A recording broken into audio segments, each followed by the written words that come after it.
Hey everyone, and welcome back to belladarktales. Before we get started, I want you to do something for me. Turn the lights down just a little. Maybe put your headphones on. Because what I'm about to share with you tonight, these are not campfire stories someone made up to scare their friends. These are real accounts. Real experiences. From real people who went into the wilderness looking for peace, for adventure, for beauty, and came back with something else entirely. Something they can't explain. Something they wish they could forget. The Backcountry is one of the last truly wild places on Earth. No cell service. No neighbors. No one to hear you if something goes wrong. And the deeper you go, the more you realize, the wilderness doesn't care about you. It doesn't care if you get lost. It doesn't care if something out there decides it's interested in you. Tonight I have 5 stories. 5 separate accounts from 5 different people. Each one submitted to us by someone who hiked a trail they never should have gone down. Each one involving a moment where the trail just vanished. Let's get into it.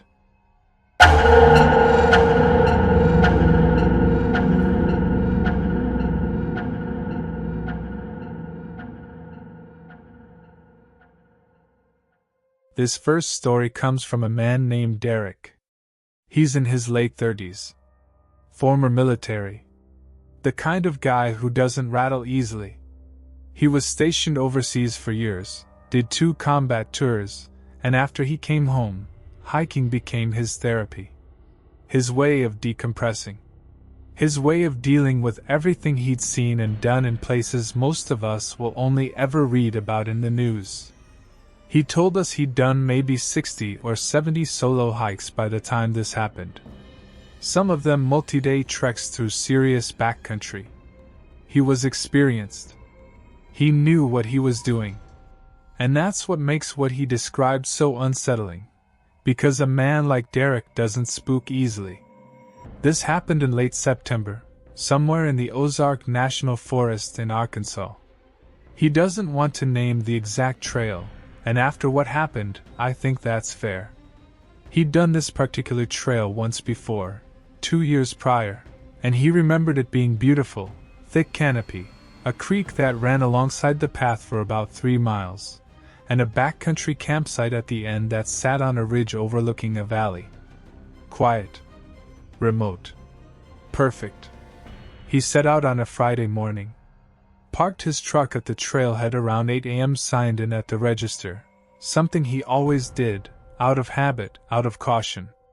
Wrote his name, his expected route, his expected return date. He was planning 2 nights out. Just him, his 60-liter pack, and the trail. The first few hours were exactly what he came for. The air was cool, that crisp early autumn cool that smells like leaves and pine and wood smoke from somewhere far away. The trail was easy to follow, well-worn, clearly marked, and mostly flat as it wound through the forest along the creek. He stopped to eat lunch on a flat rock by the water, watched some kingfishers dart back and forth across the surface, and he said, he genuinely felt at peace. For the first time in months, his mind was quiet. He made it to the ridge campsite by 3 in the afternoon. Set up his tent. Boiled some water for instant coffee. Watched the sun go down over the valley. He said it was one of those sunsets that looks almost fake, all orange and purple and gold, like someone just decided to turn everything beautiful for a few minutes. Then it got dark. He was in his tent by 8:30. Nothing unusual. He could hear the wind moving through the trees on the ridge, and somewhere down in the valley, an owl calling. He fell asleep quickly, the way you only can after a long day outside, and he slept hard until somewhere around 2 in the morning. He doesn't know what woke him. He lay in his sleeping bag for a moment, just listening. The wind had died down. The owl was gone. The forest was very, very quiet. And then, he heard it. Footsteps. Not the shuffling, random movement of an animal. not a deer stepping through underbrush. These were slow, deliberate, two-footed steps. The sound of a boot, or something like a boot, pressing down on the dry leaves just outside his tent. Step. Pause. Step. Pause. He said. His whole body went rigid. Every instinct from his military training kicked in simultaneously. Stay still. Assess. Don't make yourself a target.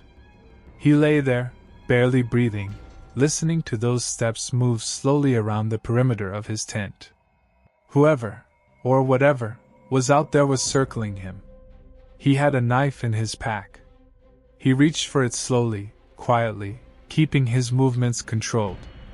He unzipped his sleeping bag, inch by inch. And he waited.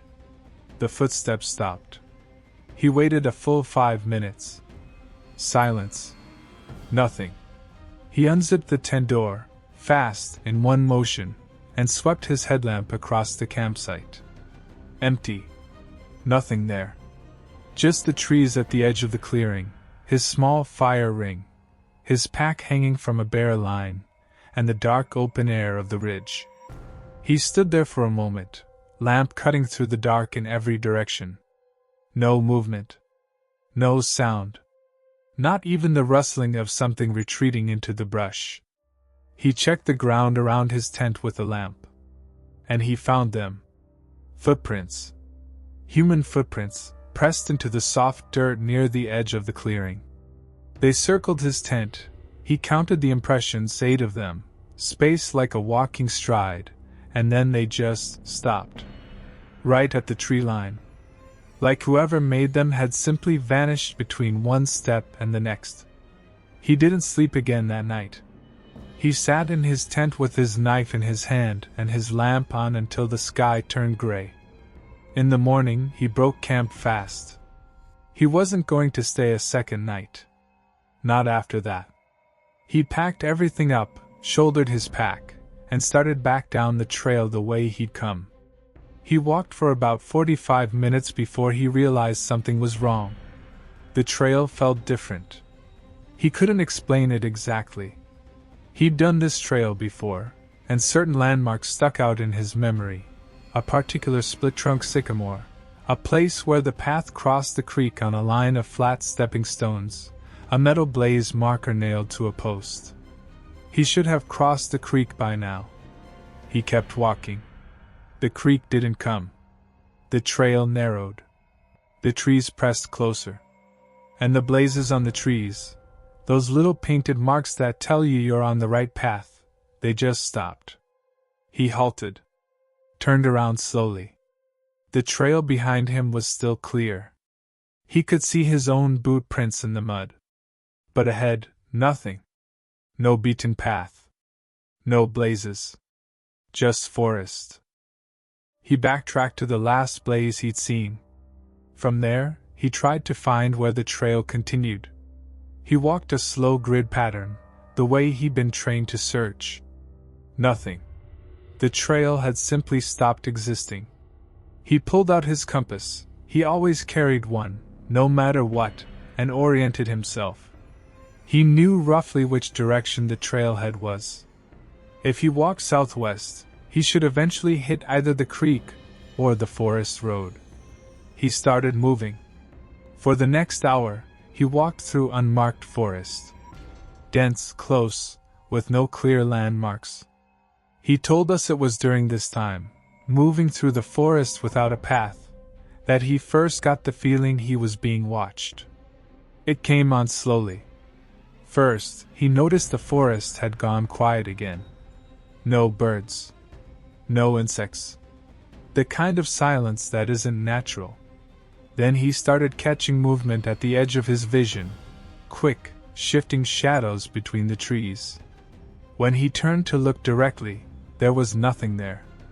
He kept moving, kept his breathing steady, kept his compass in his hand. And then he heard the footsteps again. Behind him. The same deliberate, measured pace he'd heard at 2 in the morning outside his tent. Someone was walking behind him. Not close, maybe 30, 40 yards back, but keeping pace. When he walked faster, they walked faster. When he stopped, they stopped. He whirled around, scanning between the trees. He could see maybe 20 or 30 feet in the dense timber. Nothing. "Who's there?" he called out. Silence. He waited a full 30 seconds. Then he started moving again. And so did the footsteps. He made a decision then. He wasn't going to outrun whatever it was. He wasn't going to let it keep following him without confronting it. So he did something that took everything he had. He stepped off his line of travel, moved behind a large oak tree, and waited. The footsteps came closer. Closer. He gripped the knife.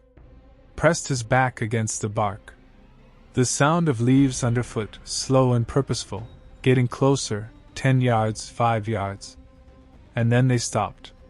He stepped out from behind the tree. Nothing. An empty forest. No one there. He told us he stood in that spot for a long time, just breathing, just listening. And then, very quietly, from somewhere in the trees ahead of him, not behind, ahead, he heard something that made the hair on his arms stand up even just recounting it. A voice. Low. Almost too low to make out. But it was saying his name. Derek. Slow. Soft. Like someone who knew he could hear them, and wanted him to know they could see him. He ran. He doesn't care how it sounds. He ran through that forest, compass in hand, crashing through underbrush, until suddenly, the trees opened up, and he burst out onto the forest road. He ran down the road to the trailhead parking lot, threw his pack in the truck, and drove away without looking back. Later, when he'd calmed down enough to think it through, he tried to make sense of it. Could someone have followed him from the trailhead? Could there have been another hiker out there, messing with him? Maybe. But Derek said that what bothered him most, what still bothers him, isn't the footsteps, or the voice, or even the way the trail just disappeared. It's that he never signed into that trail register with his full name. He signed with his last initial only. Just Derek M. Whoever was out there in that forest knew his first name.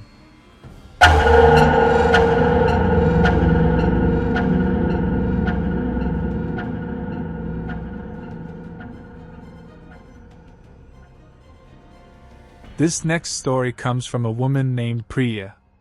She was 26 at the time this happened, a graduate student at a university in Colorado, and a serious hiker.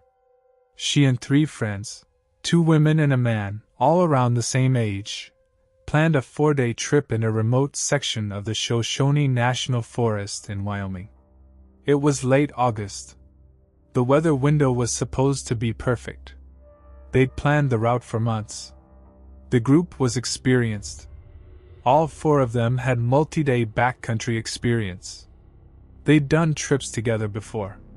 They had proper gear, paper maps, a GPS device, and a satellite communicator for emergencies. They were prepared. They were careful. They should have been fine. They signed in at the trailhead and started hiking at 7 in the morning. Priya described the first day and a half as close to perfect. High alpine meadows, wildflowers still holding on in late summer, enormous pine forests, views of mountain peaks that looked like something from a painting. Morale was high. The trail was clear and well marked, and they were making good time. On the second afternoon, they reached a fork in the trail that their map indicated would take them up and over a high ridge before dropping down into the valley where they planned to camp for nights 2 and 3. The left fork was their route. The right fork, according to the map, led to an unmaintained path that eventually petered out. They took the left fork. For the first hour after the fork, everything was fine. The trail climbed steadily up through timber, then broke out above tree line, and they were treated to enormous open views of the surrounding peaks. The trail was marked with cairns, small stacks of stones, which is common above tree line where you can't nail blazes to trees, Then the weather started to change. A storm was building over the peaks to the west, faster than the forecast had suggested. The clouds were dark and stacking fast, and in the high alpine, you don't mess around with lightning. They decided to push fast for the ridge, and then drop below tree line on the other side before the storm hit. And this is where it started to go wrong. The cairns, the stone markers, began to get sparse, widely spaced. And then, on a broad open slope of broken rock and tundra, with the sky turning an ugly greenish gray and the first rumbles of thunder rolling across the peaks, the cairns simply stopped. There was no trail, no markers, no path of any kind in any direction. Priya pulled out the GPS device. The battery indicator said full. She powered it on, and the device showed them as being completely off the map trail. They were almost a kilometer south of where they should have been. Somehow, without realizing it, they drifted off course. It happens in open terrain, especially when you're moving fast and focused on the sky and not your feet. The thunder was getting closer. They needed to get off the exposed slope immediately. They made a quick decision, move north, back toward the tree line they'd come from, get below the ridge, shelter in the timber until the storm passed. They ran. All four of them, heavy packs bouncing, scrambling across the broken rock as the sky opened up. The rain started, hard and cold, and then the lightning started. Flashes that lit up the whole mountain, followed immediately by cracks of thunder so loud Priya said it felt like the world breaking. They made the trees just as the storm peaked, crouching under the canopy, soaked and shaking and gasping for breath. The storm lasted about 40 minutes. When it moved through, they reassessed. The GPS showed they were still off trail. The light was fading. They had maybe 2 hours before dark. They were cold and wet. The decision was made. They weren't going to find the correct trail in the dark, on unfamiliar terrain, in wet conditions. They needed to camp. Right here, in the timber, and figure it out in the morning when they had daylight and could use the map and GPS together to reorient.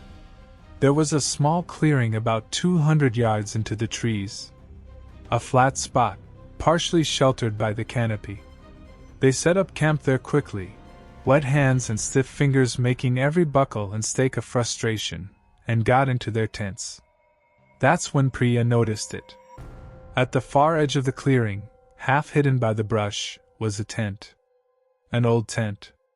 Canvas, not modern nylon, with rusted aluminum poles, the fabric stained dark green and brown with age and weather. It had clearly been there for a long time. It was erect, not collapsed, though its shape was bent and warped, as if something heavy had leaned against it from the inside. The door flap was tied shut. None of them had seen it when they'd set up camp. They'd been too focused, too hurried. But now, in the quiet after the storm, it was unmissable. Marcus, the only man in the group, walked over to look at it more closely. He called back to the others. "There's gear in here," he said. "Like a lot of gear." They gathered around. Through the gap at the bottom of the tied flap, they could see the outline of things inside. A sleeping bag, a pack, cooking equipment, what looked like boots. Everything left in place. Like whoever the tent belonged to had simply stepped out for a moment, and never come back. Priya said the first emotion she felt was concern. A hiker could be hurt out here, could have gotten turned around, could be in trouble. But then she looked more closely at the tent. The fabric on the tent's peak was shredded, long parallel tears, as if something with very large, very sharp claws had raked across the top of it. And the ground around the tent's entrance, soft from the rain, showed 2 sets of tracks. Boots walking toward the tent. And then something else. Large, four-toed impressions that circled the tent several times. Not bear tracks.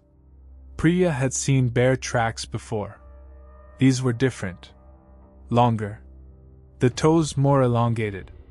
She didn't want to open the tent. She didn't. But Marcus untied the flap. Inside, a sleeping bag, unzipped and empty. A backpack, frame pack, the older external frame style. A camp stove, still set up with a pot on top. A lantern with a dead battery. And attached to the interior frame of the tent, pinned there with a tent peg like a note on a corkboard, was a photograph. It was a photograph of a campsite. Taken at night, with flash. And it showed a camp, 3 tents, a fire ring, people's gear scattered around. And in the background, just at the edge of the flash's reach, half hidden by the dark and the trees, a figure. Standing perfectly still. Tall. Too tall. With proportions that weren't quite right, arms that hung too low, a head that seemed too large. Just standing there, at the edge of the light, watching. Priya said she couldn't tell if the figure was human or not. She couldn't tell if it was a person, or a costume, or something caught by the flash at a bad angle that just looked wrong. But none of them could stop looking at it. And none of them could explain why the photograph was pinned inside the tent. Why someone had gone to the trouble of displaying it there, in a camp that was clearly abandoned and had been for, based on the state of the canvas and the rust on the poles, years. Marcus said they should leave. Now. Dark or not, storm or not, lost or not, they needed to not be there. But they were exhausted. They were wet. The storm was still grumbling in the distance.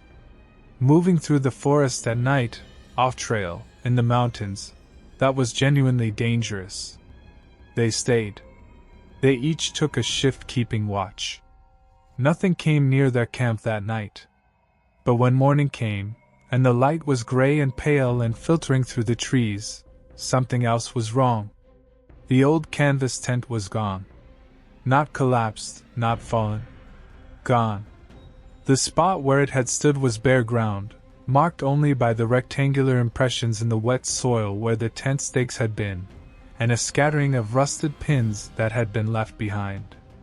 Someone had taken the tent down in the night, packed it up, moved it. While they slept, rotating watch, in a clearing 60 yards away, someone had silently dismantled an entire camp and disappeared. They found the trail that morning. It was only about 400 meters north of where they'd camped. They hiked out faster than they'd planned, cutting the trip short by 2 days. On their way out, at the trailhead, they asked a ranger about the area where they'd found the camp. The ranger went quiet. After a moment, he said that several hikers had reported finding an old tent in that general area over the years. And that in the 1970s, a solo hiker had gone missing in those mountains during a solo trip. His name was listed on a small plaque at the trailhead, among several others. Missing. Never found. The photograph she still has, the one from inside the tent, sits in a drawer in her apartment in Denver. She's never shown it to anyone. She says every time she looks at it, the figure in the background seems to be standing a little closer than she remembered. She knows that's not possible. She's almost sure.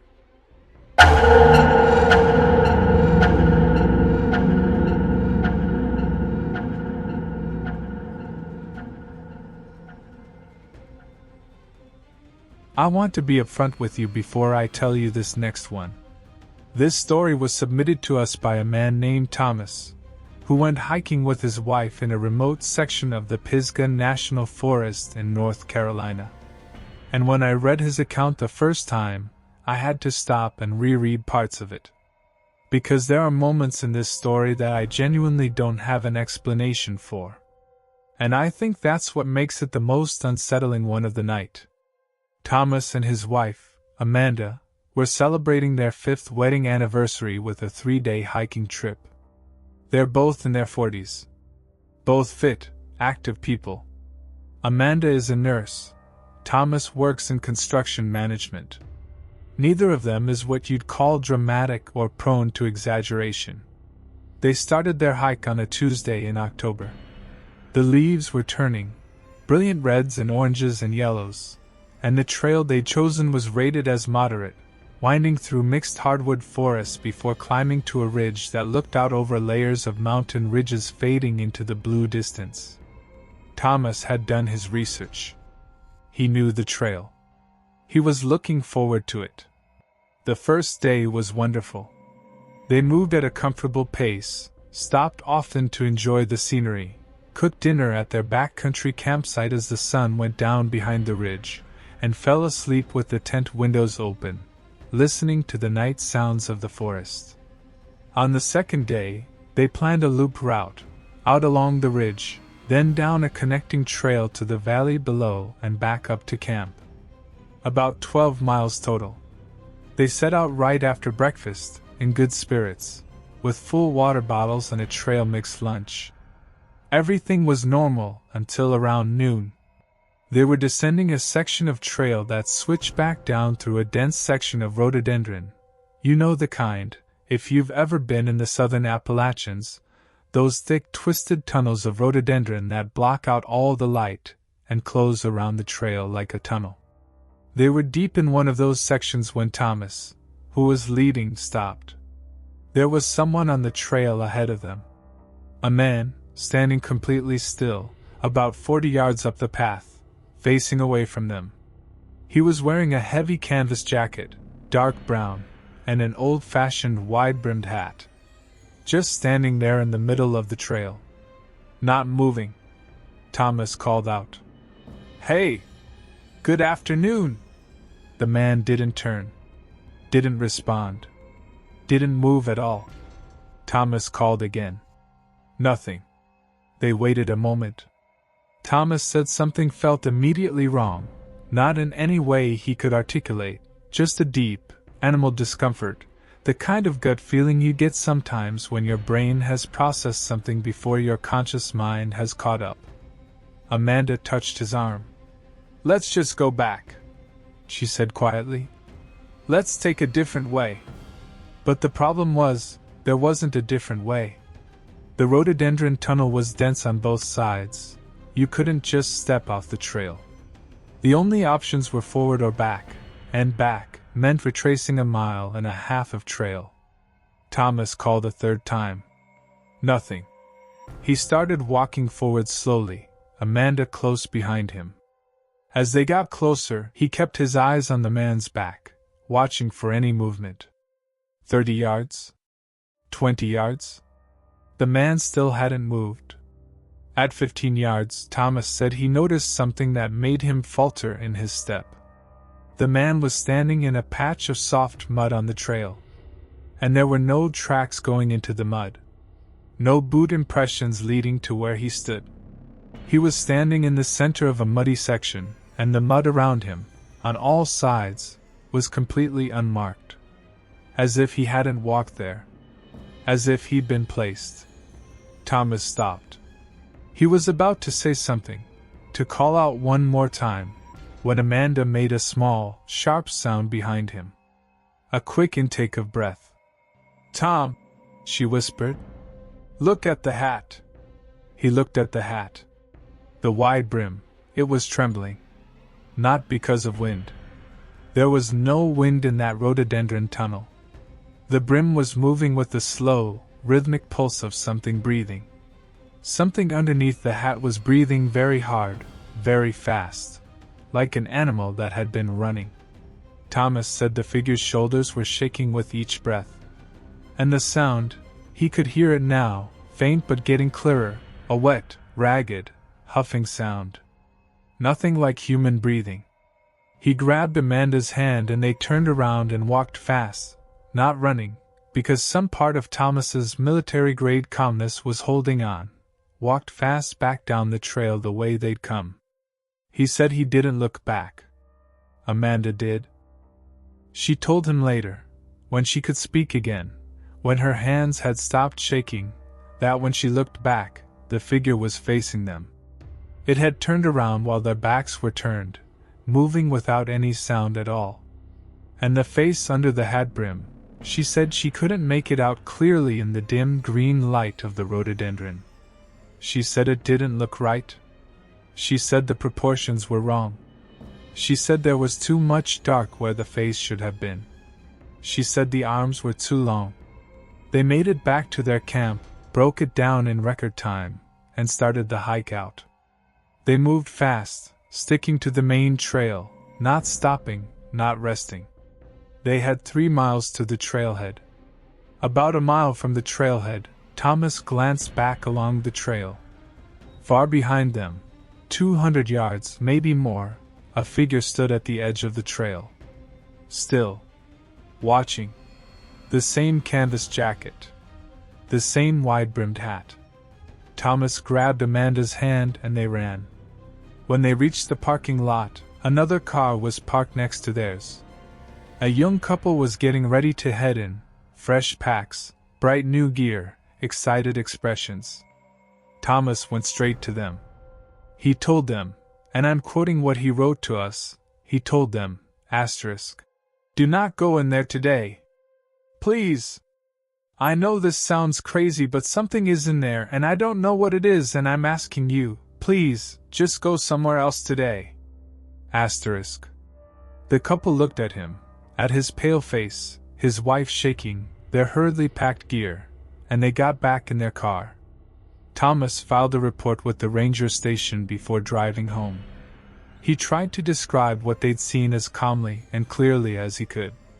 The ranger listened without expression, wrote notes, and then asked Thomas one question.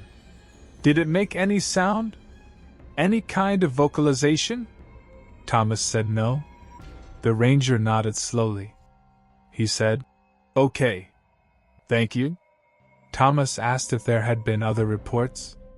The ranger said he wasn't able to discuss that. He thanked Thomas for coming in and said someone would look into it. No one ever followed up with Thomas or Amanda. When Thomas called the station a week later to ask about it, the ranger he'd spoken to wasn't available. The person who answered the phone said there was no report matching his description on file. Amanda hasn't been hiking since. Thomas says he still goes. He can't bring himself to stop. But never in the southern Appalachians. Never somewhere with rhododendron tunnels. He says it's because he can never fully see what's ahead of him in there.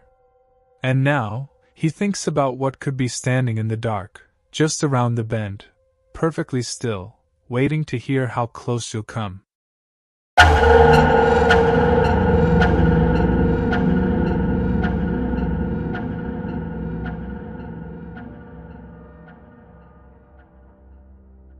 I debated including this next story. I went back and forth on it. Not because I doubt the person who sent it to us, I believe her completely, but because there are elements of this account that go beyond your typical horror story and into something that feels deeply, fundamentally wrong. The kind of wrong that stays with you. The woman who sent this story asked us to call her by her first name only.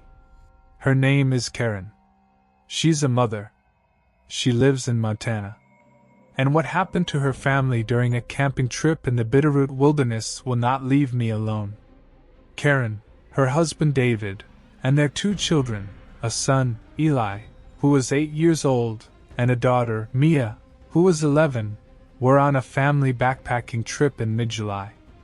3 days, 2 nights, in a section of the wilderness area that Karen and David had visited before they had kids.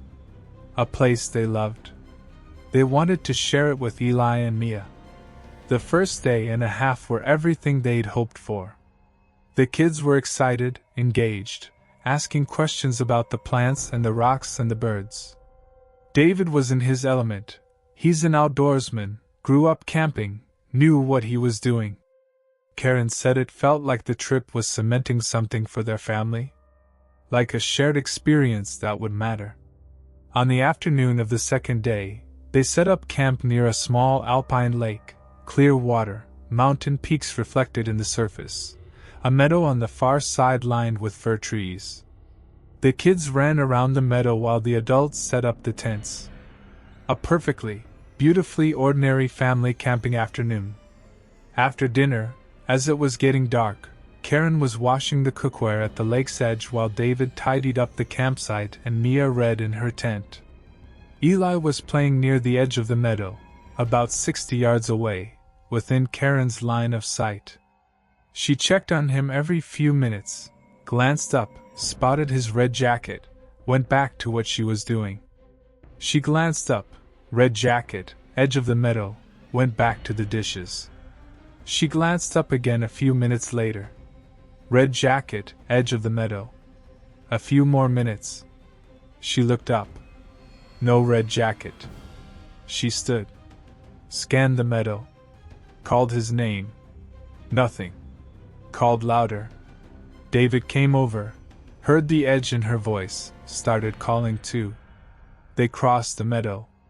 The tree line on the other side was dark, the firs standing close together, their branches so dense that you couldn't see more than a few feet into the forest. Eli! Karen screamed his name. Again. Again. And Eli walked out of the trees. He came out of the tree line about 30 yards to the left of where they were standing, just stepped out of the dark forest into the last gray light of the meadow, walking normally, hands at his sides. His expression was flat. Blank. The kind of expression you don't expect on the face of an 8-year-old who has just been lost in the woods. No tears. No relief. No excitement or fear. Karen ran to him. She grabbed him, hugged him hard, pulled back to look at his face. Eli! What were you doing in there? Why didn't you answer me? He looked at her for a moment. His eyes were strange, not vacant exactly, but like he was having trouble focusing. Like someone waking up slowly. I was just playing, he said. In the trees? In the dark? Why didn't you answer us? He blinked. I didn't hear you. She took him back to camp. Checked him over. No scratches, no injuries, nothing out of place. He was fine. Physically, he was completely fine. She chalked it up to a kid getting too absorbed in something, losing track of time, not paying attention to the calls. It happens. She was shaken, but she told herself it was fine. 2 things were strange, though. 2 things she noticed and didn't know what to do with. The first was that Eli's boots were clean. He'd walked from the campsite across the meadow and into the trees, and walked back, but his boots, which had been muddy from the trail, were spotlessly clean, as if they'd been washed. The second thing she noticed, and this one she almost didn't mention, because she wasn't sure she'd really seen it, was that when Eli stepped out of the tree line, she had been watching him walk across the meadow toward her. And for just a moment, before she ran to him, she thought she could see something just inside the tree line, in the darkness behind him. A shape. Tall. Pale. Standing very still, watching Eli walk away. She blinked, and it was gone. She didn't mention it to David that night. She told herself it was just a tree trunk, just shadow and light playing tricks. She was worked up. Her mind was doing things. That night, Eli slept between his parents. Karen barely slept at all. In the morning, she said Eli seemed like himself again, laughing, chattering, excited about breakfast, asking when they could go look for marmots. Whatever the blankness had been the night before, it was gone. He was her boy again. She didn't mention anything until they were back home, back in their own house, and Eli said something at the dinner table 3 days after the trip. He was talking about the camping trip, about the things he'd seen and done. And then, casually, the way kids say things without understanding what they mean, he said, asterisk. The tall man who found me in the woods said I had to be quiet or you'd hear me. Asterisk. Karen's fork stopped halfway to her mouth. David looked up. What tall man? Karen asked. Very carefully. Very quietly. Eli shrugged. The tall man with the white face. He said he'd play with me for a little while. He said I couldn't be loud. Eli. Karen kept her voice level. Did this man touch you? Did he hurt you? Eli looked confused. No. He just walked with me in the trees for a little while.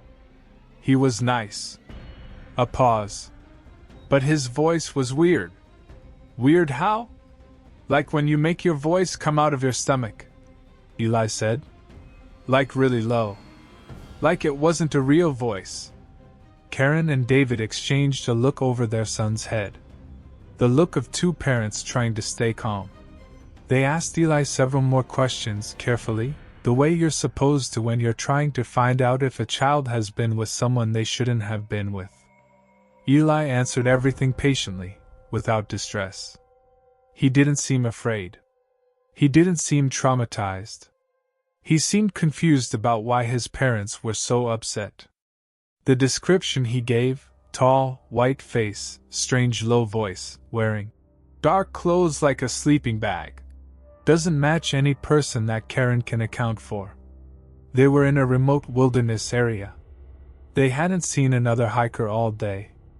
And the thing that keeps her awake now, more than anything else, the thing she comes back to over and over, is Eli's clean boots. And the shape in the dark trees. She has never told Eli what she saw. She's not sure what she saw. She will never take her children backcountry camping again. And she says that when she looks at Eli now, he is completely himself, healthy, normal, happy. Whatever happened in those trees left no mark on him. But sometimes, she says, when the house is quiet and she looks out at the tree line at the edge of their property at dusk, she thinks she sees something tall and pale and still at the edge of the dark. And then it's gone.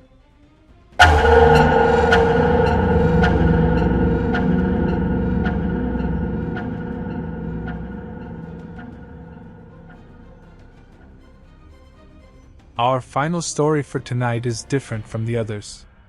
Because this one comes from someone who spent their career in the wilderness, not as a visitor, not as a weekend hiker, but as a professional.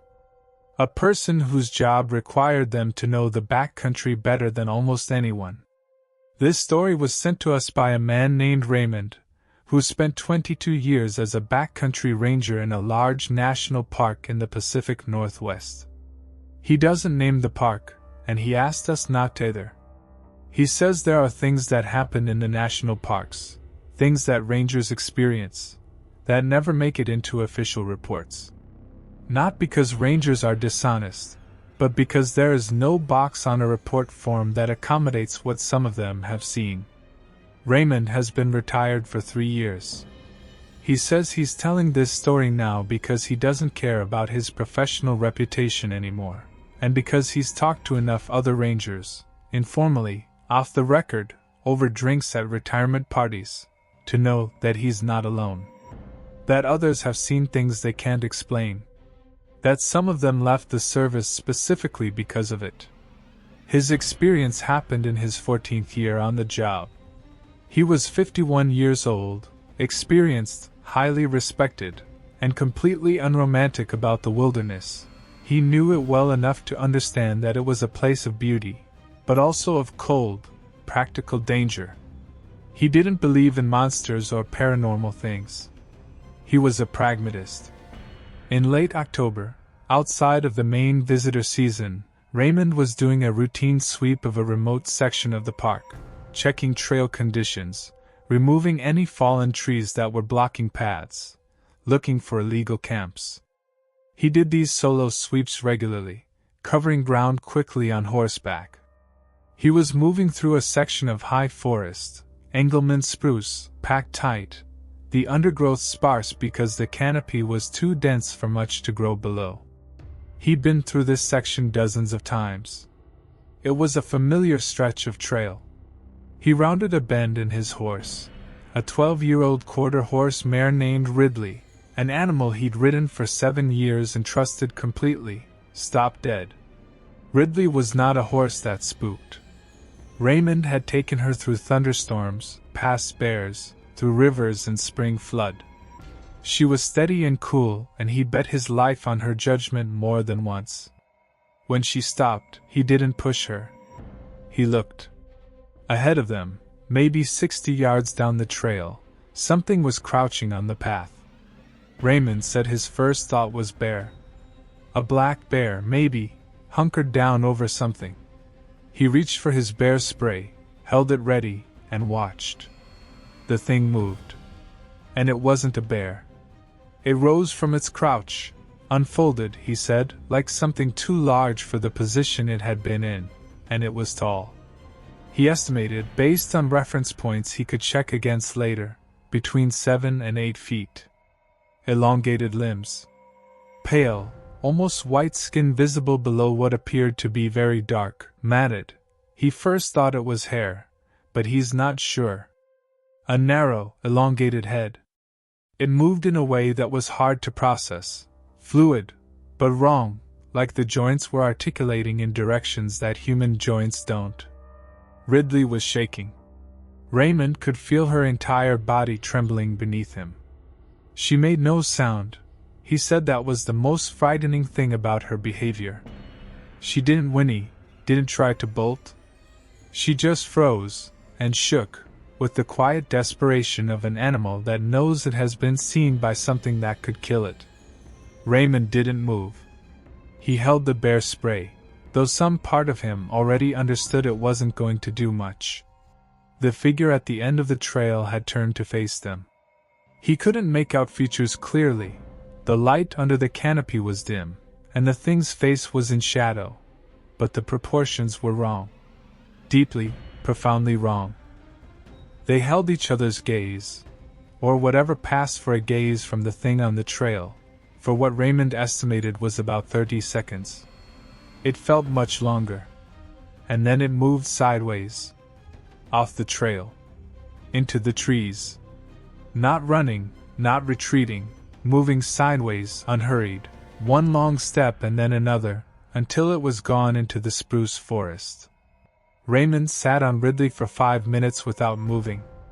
Then he backed her down the trail, carefully, keeping his eyes forward, for about a quarter mile before he turned her around and rode out of the area. He did not go back to that section of trail that day. He filed no report.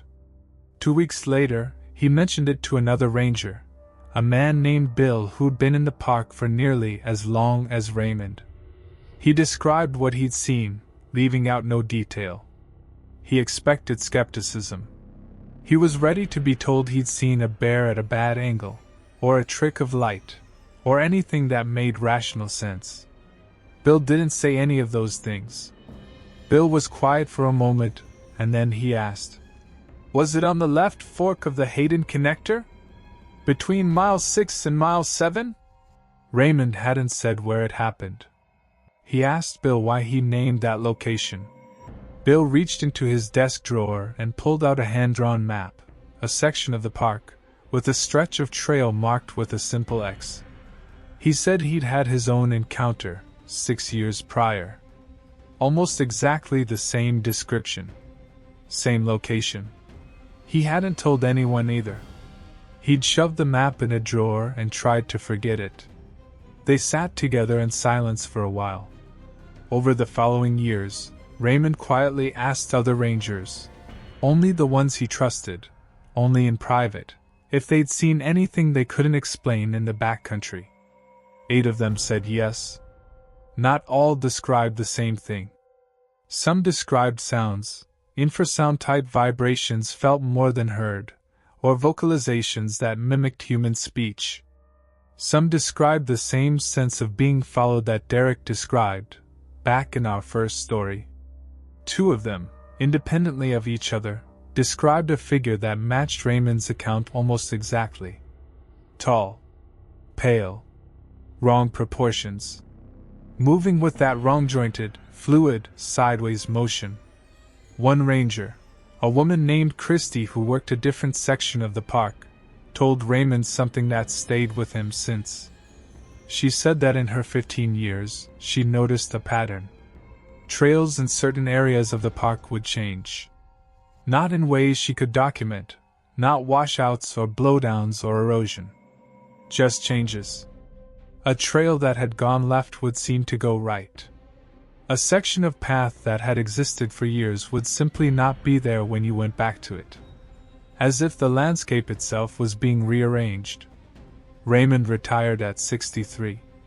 He lives outside of Portland now, in a house with a big yard that backs up against a woodlet. He keeps his curtains on the woodlet side closed at night. He says there is something in the deep wilderness of the Pacific Northwest, and possibly elsewhere, that is not any animal in any field guide. That does not show up on any camera trap. That the rangers know about, informally, the way you know about something that exists but that you've decided not to talk about officially, because talking about it officially means dealing with it, and no one knows how to deal with it. He says he doesn't know what it is. He says the most honest thing he can offer, after 22 years in the backcountry, after everything he's seen and everything he's heard from the people who spent their careers out there, is this. The wilderness is enormous. We have mapped almost none of it. The trails that wind through it are thin, fragile threads of human presence and something immeasurably larger and older than us. And the things that live in the deep places, the real deep places, the places the trails don't reach, we have barely begun to understand them. He says, go hiking. Enjoy the outdoors. The wilderness is genuinely beautiful, and the chances of encountering what he encountered are small. But carry a compass. Trust your instincts. And if your horse stops, if your dog won't go forward, if some deep animal part of you says something is wrong here, listen. Don't be a hero. Don't investigate. Just go back to the trailhead. Get in your car. Drive away. And be grateful you got to leave. And that's where we'll leave it for tonight. 5 people. 5 trails. 5 experiences that none of them have ever fully been able to shake. Whether you believe every detail of what they shared, whether you think there are rational explanations for all of it, I'll leave that to you. But I'll say this much. Every single one of these people reached out to us independently. They don't know each other. They hiked in different states, different forests, different years. And the threads that run through their stories, the trails that disappear, the feeling of being watched, the shapes in the tree line, the thing that is almost human but isn't quite, those threads are hard to ignore. Be careful out there. Tell someone where you're going before you go. Sign the trail register. Trust your gut. And maybe, just maybe, if the trail you've been following suddenly vanishes under your feet with no explanation, consider the possibility that some places are not meant to be reached. Which story scared you the most? Comment below and let us know. And if you've had an experience of your own out on the trail, something you've never been able to explain, please subscribe and send your story to us at belladarktales@gmail.com. We want to hear it. Until next time, stay safe, stay close to the light, and we'll see you in the dark.